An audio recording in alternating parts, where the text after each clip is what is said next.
काल्हि छै अहाँके जन्माष्टमी। अखन आब मूर्ति कंप्लीट नहीं भेल है, अखन रात में करता ई सब। सुतल छथिन से देव की छथिन स्टेज, कि गाम घर में अगर पूजा पाठ हेतै प्रोग्राम नहीं हेतै तऽ बेकार। इमहर अहाँके डेकोरेशन जो लाइटिंग छै से भऽ रहल छै। अहाँके देखियौ इमहर सुंदर सा लगायल गेल है, लोक सबके बैसे तैसे ले। समस्त मिथिलावासी के हमर प्रणाम। हम प्रणव झा स्वागत करै छी सब गोटा के अहाँके अपन पेज अपन चैनल मिथिलांचल व्लॉग्स पर। और आइ हम अहाँ सबके देखायब जन्माष्टमी के तैयारी, कृष्ण जन्माष्टमी जे कि काल्हि छै। आइ ओकर तैयारी भऽ रहल छै, तऽ जते तैयारी भऽ रहल छै प्रोग्राम के मंदिर के, ओ सबटा हम अहाँ सबके देखबै छी। चलू हमरा संगे मंदिर के अंदर। काल्हि छै अहाँके जन्माष्टमी। अखन आब मूर्ति कंप्लीट नहीं भेल है, अखन रात में करता ई सब। देख सकै छियै ई कृष्ण जी के मूर्ति छै।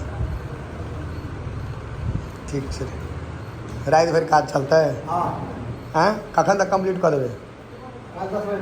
काल्हि 10 बजे भोर तक लगते समय। अगर सुखाय ला छोड़ने रहिए ना, ताकि सुखा जेतै, पेंट पकड़ते नीक सा।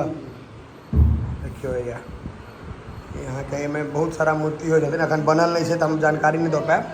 काल्हि छै जन्माष्टमी और आई अखन अहाँके मूर्ति बनलै या नहीं पूरा भरि रात। आब सब एक देखै छी रेस्टो कर रहल छथिन, धीरे धीरे सब काज चलते भरि रात। ओ खाली दुर्गा जी के छनि, ई कृष्ण जी के दूटा हमरा पता लागि रहल है। बाकी राधा रुक्मणी, सुभद्रा सुमित्रा तक आदि, वासुदेव और देखलिए सबटा ई जानकारी दऽ देला। इनका नॉलेज छनि, ई बनबैते छथिन तऽ एते तऽ जानकारी हेबे करतनि। सुतल छथिन से देव की छथिन। ई मंदिर अहाँके पेंट वगैरह से हो गेलै है।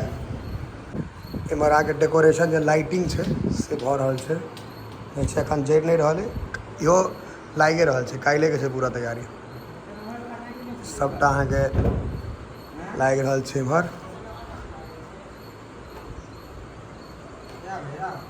अहाँके देखियौ इमहर सुंदर सा लगायल गेल है, लोक सबके बैसे तैसे ले दिक्कत नहीं होय। ताहि दुआरे एतऽ मतलब कमिटी के लोग सब जो चंदा तंदा उसले वाला हेथिन, या जे इनका सब ई नया अखन लगबे केले है। देखे छियै पूरा प्रांगणे के साफ सुथरा कयल गेलै है। लाइट पूरा लाइटिंग बढ़िया से कयल गेल छै। इमहर स्टेज, कि गाम घर में अगर पूजा पाठ हेतै प्रोग्राम नहीं हेतै तऽ बेकार। प्रोग्राम हेबे करे छै से वाला बात होइ छै। तो यहाँ के या देखियो प्रोग्राम ले स्टेज अखन एहि पर नहीं लगले है, मैट तैट जे लागे के छै अखन खाली ऊपर में सुंदर भऽ गेलै है। या देखे छियै इएह सब जे करता से इनके सबके हाथ में छै, साउंड केहन निकलत, साउंड सिस्टम इनके सबके छनि ऑपरेटिंग। या देखियो यहाँ के पूरा प्रांगण छै, इस सामने मंदिर।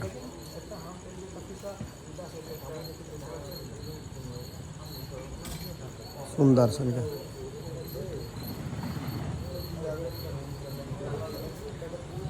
एकटा ई हमर सबके गाँव के ककरौल चौक पर ई पाकड़ के गाछ छै, मरि गेल रहे ऑलमोस्ट। एकरा फेर से या अथी कऽ कऽ नीक से बढ़िया से कयल गेलै है, ताकि नीक से नीक भऽ सके, जीवित रहे। ताहि दुआरे पूरा माटि भरि देल गेलै है इम्हर बैसे ला। हालांकि एते दूर बैसे ला बनायल जेतै, इम्हर माटि छै। ई हाईवे के जस्ट बगल में छै। काल्हि जन्माष्टमी, ओकरो व्लॉग देखायब। ई अखन जे काज चलि रहल छै प्रक्रिया, रात में 10 साढ़े 10 बजे रात भऽ रहल छै, वो हम अहाँ सबके देखेलहुँ हँ। ककरौल चौक, ये हमारे गाँव के चौक छै। हम यहाँ गाम से मतलब अही गाम के छी, ककरौल के, हमरे गाँव के ककरौल चौक।